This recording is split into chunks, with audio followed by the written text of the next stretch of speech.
বাংলাদেশের প্রতিরক্ষা সক্ষমতা বৃদ্ধির উদ্যোগকে কেন্দ্র করে ভারতের একটি প্রভাবশালী গণমাধ্যমে সম্প্রতি প্রকাশিত প্রতিবেদন ব্যাপক বিতর্ক সৃষ্টি করেছে।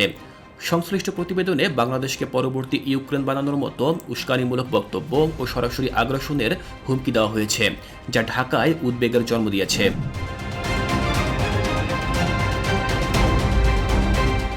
প্রতিবেদনটি প্রকাশ করেছে ভারতের মূলধারার টেলিভিশন নেটওয়ার্ক নিউজ 18। সেখানে বলা হয়েছে, বাংলাদেশ যদি তুরস্ক থেকে ড্রোন ও ক্ষেপণাস্ত্র সহ আধুনিক প্রতিরক্ষা সরঞ্জাম কেনা অব্যাহত রাখে, তবে তা ভারতের নিরাপত্তার জন্য গুরুতর হুমকি হয়ে দাঁড়াবে। আরও বলা হয়, তুরস্কের সঙ্গে প্রতিরক্ষা চুক্তি করলে বাংলাদেশ নাকি দ্বিতীয় ইউক্রেন বা পাকিস্তানে পরিণত হতে পারে।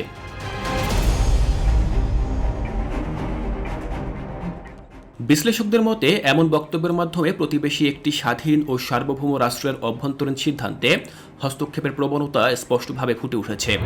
প্রতিবেদনে আরও বলা হয়, ভারত চাইছে বাংলাদেশ যেন তার ইচ্ছা অনুযায়ী চলে, একটি পুতুল রাষ্ট্রের মতো।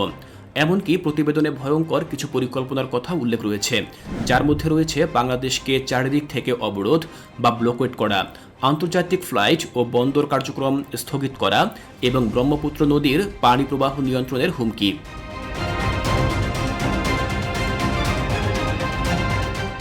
অর্থাৎ প্রতিবেশী দেশটিকে অর্থনৈতিক ও প্রাকৃতিকভাবে দুর্বল করার এক পরিকল্পনাকেই যেন সংবাদ আকারে উপস্থাপন করা হয়েছে।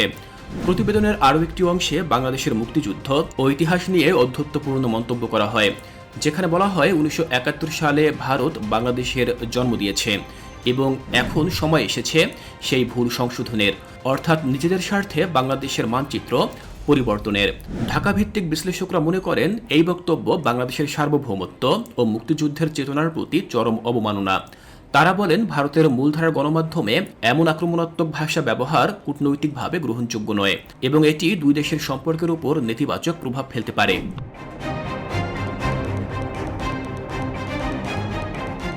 প্রতিবেদনটির শেষাংশে বাংলাদেশের অভ্যন্তরীণ রাজনীতি নিয়েও মন্তব্য করা হয়, যা পর্যবেক্ষকদের মতে ভারতের একটি অংশের মানসিকতা প্রতিফলিত করে, যেখানে দক্ষিণ এশিয়ার ছোট দেশগুলোকে তারা নিজেদের প্রভাব বলয় খেলার মাঠ হিসেবে দেখে।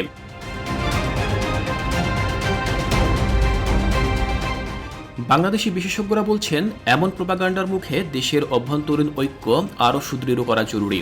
তাদের মতে, জাতীয় প্রতিরক্ষা ব্যবস্থাকে আধুনিক ও শক্তিশালী করে তোলা এখন সময়ের দাবি। যখন একটি দেশ আমাদের মানচিত্র, ইতিহাস ও সার্বভৌমত্ব নিয়ে প্রকাশ্যে হুমকি দেয়, তখন নীরব থাকা নয়, বরং জাতীয় ঐক্যই হতে পারে সবচেয়ে বড় জবাব।